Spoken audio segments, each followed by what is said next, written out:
Hello, Facebook. You locked in 5-9 Podcast. This is Robert McTyre. And after a little bit of a small hiatus, I am back again. Um, like I said, if you're feeling, I want to bring the business to the show. So if you're feeling so compelled, you can add a tip into our virtual tip jar over at MC Jump Cut. Today's show is um, near and dear to my heart. I wanted to talk about the uh, the struggle to um, fighting for your art and staying creative, because I feel um, that there's a balance between what we have to do versus what we want to do. Um, like I say, partial, like I say, like this background here, this is from one of my favorite artists that I've discovered. Her name is Yoyi Kushama. This is her Infinity Room, which was actually on display at LA in Los Angeles. Um, but yeah, so I think partially, what I do. Um, to stay, to stay creative. I sort of surround myself in, I guess, I would say things that inspire me. Um, uh, what I want to, I think the first thing I'll say um, is you have to, one of my favorite boxers is Mike Tyson, and he approaches boxing like there's people who they want to train, but there are days where you don't always want to train. And I think you should approach your art like a boxer. Like you have to do the difference between the amateur and professional is doing doing the work when you don't want to do. Like show up and do the thing you don't want to do, you know, professionally. So what I mean is like even on the days that you don't want to do it, you're still going to get it done, with the same intensity. And I think that's the difference between amateur and professional. It's not like, you know, it's like the idea of working a job. It's like, yeah, you need to work, but at some point when, you need to be somewhere at a certain time, it, all your feelings of whatever that you want to do have to go to the side and you have to go and, go to a place and go do a thing and, and do something to be compensated. Your time for your money. Your time and your skills for money is sort of the exchange rate in that, right? So I treat it like, you know, again, with art, you have to treat it like going to the gym, like, and oftentimes I use that metaphor where, we all see it where you go to the gym and like there are people who go to the gym to, kind of work out. They got their makeup on, you know, um, they're good, they got their Instagram, they're there to look good. But then, there's the guy who goes there and he's gonna do like he has the number of machines he wants to hit, the reps. There's a difference between going with a plan or like the idea of you going to the gym and spending a certain amount of time at the gym and not spending all day at the gym. But for some people, I agree. Sometimes, for the gym is a spa thing where it's like you go, you work out, you do the sauna, you do the steam room, you do the jacuzzi. That's sort of my perfect evening to sort of de-stress. Um, but when I know I have to go and be somewhere, it's like, okay, I need to wake up early. I need to already in my head have like, okay, I'm gonna hit this machine and I'm gonna do this many kind of reps. So basically, you have to treat your creativity as a mental exercise. You want to achieve a certain, you know, you have all ideas and I feel very strongly um, is that you should have a notebook. I feel like if you, I feel like um, working and being creative is like fishing. Sometimes you'll catch a small fish. Sometimes you catch a big fish, but not all fish I feel are worthy of being, going in the bag, right? But every now and then you do catch something.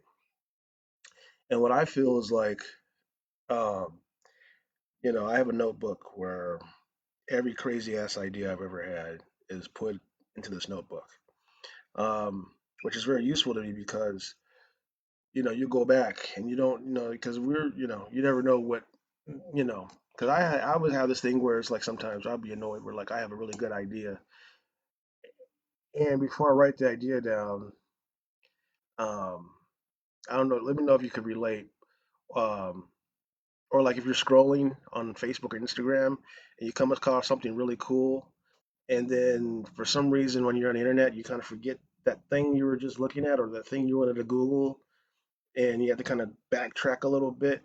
That's like I feel the same way as like with ideas. Um, you know, I feel like the muse or the world or the spirit or whatever it is at that moment in time it comes to you, and I feel like you got to write it down, right? Whatever it is, um, because I feel like you know at least that's the first step is to capture idea versus like you know when you get to the point um, and then also and I say there's sometimes where certain ideas you kind of need to let go at a certain point, especially if you've been developing certain ideas or working on things. Um, but but you know, I, I think part of fighting for your art, I know this is gonna sound kind of alternative, is I think the thing to do is don't always talk about what you're doing. By that I mean if you say you're going to write a screenplay about what about something, right? Or you have a cool idea about something, or a movie you want to make, or a short film, or a project, or whatever you want to do. You know, I think the second you put it out there that you know want to do this thing, it feels like to me that circumstances seem to always come up where it's like there's you know the initial birth of the idea versus all the circumstances that can destroy an idea. You know, like I think we're limited by certain things. It's like I look at it like you have a pitcher of water, right? You got 10 cups, like 10 glasses, right? You have a pitcher with so much water in it, right? And you can only pour certain amount. The water represents your time and your focus. You can only focus. You can only pour so much water in. This is like the 24-hour day is what I'm the metaphor. You can only pour so much of that into your um, your project or whatever you want, wherever the overall thing. Because the way I look at it, if you have a year, right, and you have some ideas or things you want to bring to fruition, I feel that you know the first step is, I think, for fighting for your art is organization. So I think that having a calendar or having some type of okay, I don't have it with me, but I have a big calendar um, where I have my year more or less planned out, things I want to focus on. Um, not it's like so because it's not necessarily a thing, but I think it's good to have like the overall picture and something to hold you accountable. So I think fighting for your art is definitely, I would say, the organization and prioritization. Um, because any movie that I haven't seen Ryan Coogler Centers. Everyone's seen it. Everyone on the planet have seen it at this point. I haven't seen it yet. Looking forward to seeing it. But you have to imagine that any type of project takes time, takes planning. Every movie that's made takes a certain amount of time, right? Um, so like I say, as these things happen, it's like, uh, you know, you should definitely, when I say capture your ideas, like one of my techniques for works for me, I don't know, you guys can speak on this, but I'm a visual person, right? So if I have an idea or a project, now with the AI, you can literally type your idea in, and ChatGPT will just spit back the concept that you had or a version of it, right? So I say the cloud is very useful, whereas like you can put all your stuff there in a cloud account. That way, you don't have this big binder of ideas. Or I feel you could have a binder to have with you, but if that binder something happens, you got that data is backed up in the cloud. Or another technique I use is like I'll write my notes. I'll write an idea, and then I'll take my camera and I will take a cop. I will, you know, uh, take a picture of my notes, take those notes and put it in the cloud, and it's always going to be there. So, I'll have a story and I'll have the act structure broken down, how it's supposed to start. Yeah, I prefer to write my screenplays in 5 acts. Your mileage will vary, but I have the theme, the sometimes the characters, the premise, and I think those type of things are the north star that I use to guide me when I'm eventually writing a screenplay. Because when I come back to it, it feels like archaeology in a way where it's like, okay, I came up with this, and because oftentimes I'll forget, um, and then sometimes I'll be blown away, like, oh shit, I came up with that, like, oh, I was cooking, So, um, so the part of fighting for your art is being able to, I guess, tag and bag, I guess. Never let a stray idea go. If it's a good ass idea, you need to tag it, even if you don't do anything with it. Even if like you look back and you're like, damn, I got a lot of things, and yeah, but you got a vault, a virtual vault, especially these days, where it's just like you can just put stuff or add material, and not even just material. It could be you might have ideas for businesses, or in my case, sometimes stocks I want to invest in, ETFs I want to invest in. You know, I can keep that all in one place, and I'm not necessarily like scrambling. Um, and another thing I want to touch on is res- research versus distraction. By that I mean is like you'll have an idea, about a project you want to work on, and you should research it because we have, the internet, right? You have Google and all this stuff. But I think to an extent, um, if you're not, it's easy to fall into like, I'm going to watch the whole series of a show to get me, and then the trailer for something that you really want to see drops, and you gonna drop everything to go see that trailer, or you're going to like, you see what I'm saying is like it's easy.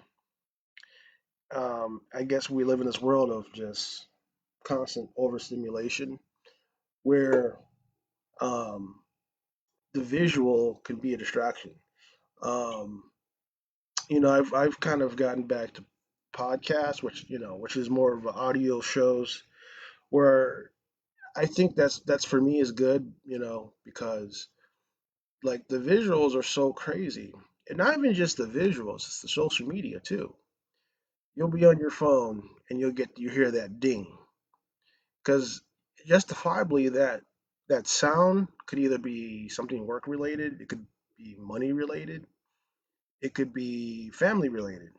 But either way, we're constantly bombarded by the random, you know, pings and of technology, which is good, but um, you know, so part of fighting for your art, I feel that it's kind of a good thing to create a space and silence those distractions and carve out, an hour or two to work on your thing, right? Um, you know, and another thing, is creating versus consuming. So by that I mean you want to be not a consumer, because I know I'm guilty of this.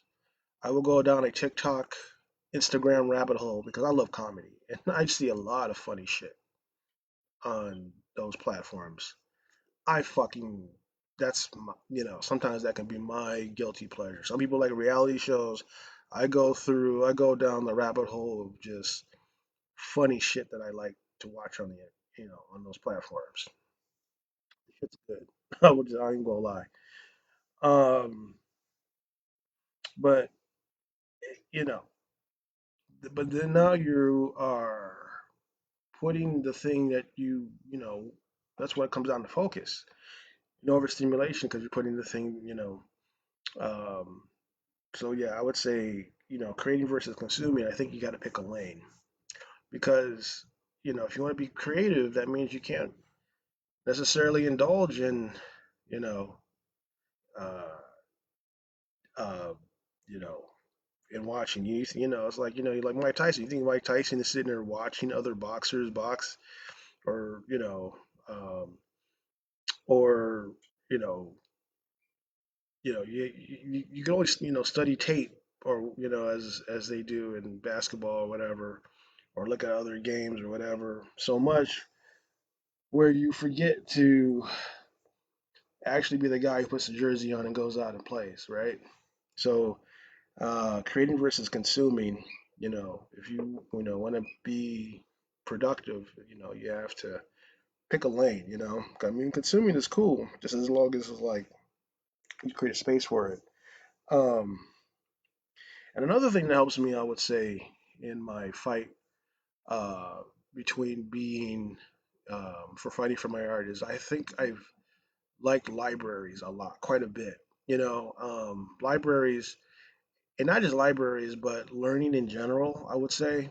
I mean, I'm not trying to sound like a highfalutin intellectual geek or whatever, or blurred or whatever, but I'm just saying I used to work at a library when I was a while I was in college, and it made me really appreciate information technology, um, and how you can find out anything about anything, or you know, um, but I will say that um, libraries are quiet. You can get things done. Um, you can minimize your distractions, and you can just go off and just you know. So I think you know if you're gonna fight for your art, libraries aren't a bad place to be. Um, and finally, this is my last point. Um, and I've seen this, since I've been out here in LA, is people will be passionate about the thing they want to do, whether it be acting, directing, producing, gripping, you know. Um, don't be delusional.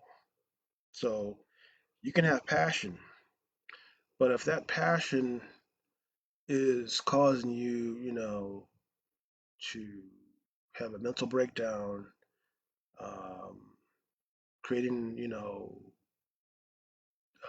you're choosing not to be physically active, and you know, you kind of are just locked into, you know, you want to focus on the thing and give your all to a thing, to a project, and you can give your life, to a project, um, you know, and you have faith that somehow this thing that you're working on will be whatever it's going to be, and you should absolutely have that confidence. But you have to be take very precautious to make sure it doesn't spill over into delusion. Um, I think things like therapy and um, backing away, socializing is a big thing. Um, so I think there needs to be balance between being fighting for your art, being creative. Um, you know, there needs to be a balance to this, and I think, and this, you guys are eating well too. You know, um, having a balanced meal. Making sure you eat properly. Because all too often we'll get into a thing where we're working on a deadline, we're working on something, and we'll go get fast food. And I think that I find personally, if you go grocery shopping the other week and you get, you know, count out how many days, maybe 7 days worth of like salads and fruits, whatever you need to, so that way it's there for you versus like, I'm gonna go out and go get some, and I feel that, even those, even you have to leave your thing to go get something and, it's taking you away. So I think, it's counterintuitive to like, I think eating out is expensive. I think, that it's another obstacle, it's another thing, but you have to keep in mind you got 24 hours in a day, right? And how do you spend those 24 hours? You know, you're probably going to work a job, you're going to sleep, um, everything else in between, and then you're going to pour into the thing, right? Um, but I would definitely say, in my opinion, is the optimal time to work on your project would be as early as possible because I feel like that's when you got the most energy. That's when you're awake, you're aware, you know, versus like, okay, I'm going to do everything and do it. Okay, then now I'm going to do my thing. And now you're at the end of the day, and now you're going to have to eventually go to work. And now you're just kind of, I would say, stealing energy from other things. You're stealing your energy versus like, you're putting good energy into a thing, right? That's why I feel certain projects can be more successful than others because I think it's about your energy that you put in. So yeah, uh, so like I say, so we're gonna put a pin in this. So like and subscribe and share. Appreciate the responses I've been getting on the podcast. It's been really positive. And if you guys have any techniques and things that you do to fight for your creativity, I'd like to know. So yeah, so guys, take care. Have a good one. I'll see you. God bless. Peace.